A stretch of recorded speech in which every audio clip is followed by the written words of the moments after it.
The most famous inhabitants of the Fire Kingdom were without a doubt the great dragons. According to legend, the scariest of all lived in the biggest volcano crater in the kingdom.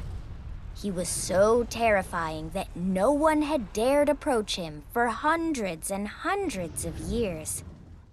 Zoe had always liked scary monsters. The more legs, eyes, or teeth they had, the cuter she found them. So of course, she decided to go visit the great dragon to see the terrifying creature with her own eyes. As she approached the crater, she heard the dragon's roars and screams, so terrible that they would make the bravest knight go white with fear. But not Zoe. She kept going and discovered the great dragon lying on the ground near the lava. He was all gray, with big yellow serpent's eyes, and he was bigger than a truck. White scales had grown all around his head and on his chin.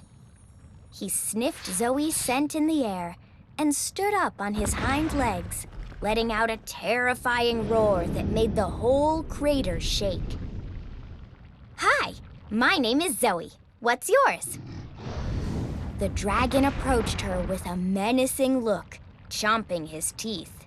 "I am Silverhair, the darer of the kingdom of flames, the monstrous beast of the volcano."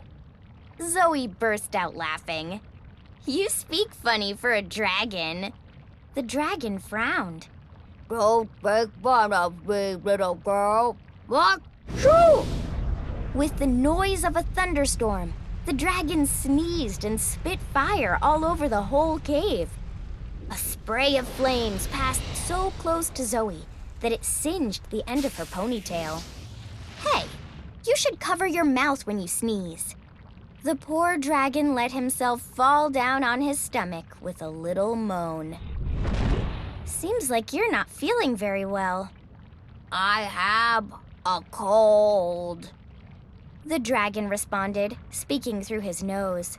"I can't eat." "Oh no! That happens to me too sometimes. I don't like it at all. You must have a fever. I can check if you'd like." The dragon gave her a strange look. "You're pretty odd for a human." Zoe wasn't listening. Instead, she was digging around in her bag. She pulled out a little thermometer with a triumphant smile and went over to the dragon, who was now looking somewhat reassured. "Open your mouth. I'm going to take your temperature." Silverhair grumbled a little, but went along with it. Zoe put the thermometer between his teeth and waited. It made a little beep and gave the temperature. 2,400 degrees. Whoa! 2,400 degrees? Is that normal for a dragon? Silverhair shook his head. "It shouldn't be over 1,800. Zoe seemed to think for a moment, then tapped the dragon's muzzle. "Don't worry, Dr. Zoe will take care of you. First step, a good bowl of vegetable soup." The dragon made a face. "I hate vegetable soup."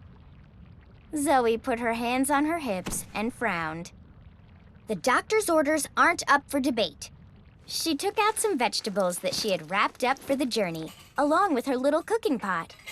Then she turned to the dragon and gave him a big smile. "You don't have a light by chance, do you?" For the first time, Silverhair started to laugh a little. Then he started coughing and spitting fire everywhere again. Half the crater was in flames. "Thank you." She cooked up a nice bowl of soup and forced the dragon to eat it. He grimaced with each mouthful, but managed to eat the whole thing. Zoe took his temperature again. 2,200 degrees. "See, smart Alec? That did you some good. And now for a hot bath." The dragon gave her a wide-eyed look. "No way. That's not happening. Dragons don't take baths." Zoe giggled. Okay, you don't have to take a bath if you can repeat, "No bath for me," 3 times fast. The dragon concentrated and said, No bad for me. No bad for me. Bo bad. He gave up, and Zoe laughed. Now we just have to find a bathtub that's big enough. The dragon shook his head at the hopelessness of all the little girl's efforts.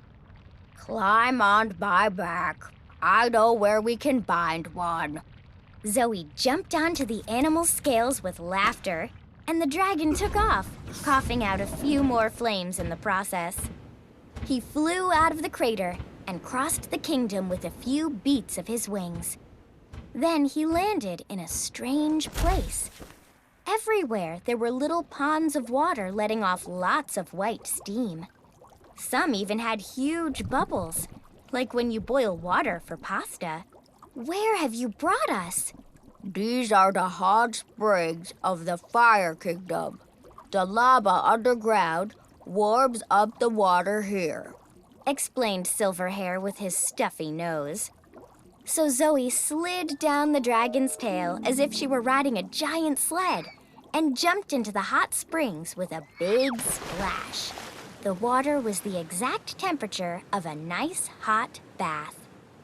Now it's your turn. It's really nice. You'll see. The dragon made a face and slowly lowered himself into the hot spring. To his great surprise, he felt his whole body relax. He started smiling and completely immersed himself in the water. Only his head was still above the water, and he went over to sit by Zoe. I have to say, it's not that bad. I told you, there's nothing better than a nice hot bath. And to prove her point, Zoe plunged her head underwater, came back up giggling, and spit a stream of hot water at the dragon. They stayed in the water so long that Zoe's fingers were wrinkly, and even the dragon's scales were starting to soften. Then Zoe took Silverhair's temperature again. 1,800 degrees. You're almost recovered. I feel a lot better, the dragon grumbled. And you can speak normally again. And although the dragon was no longer sick, he and Zoe stayed in the bath even longer, having a blast.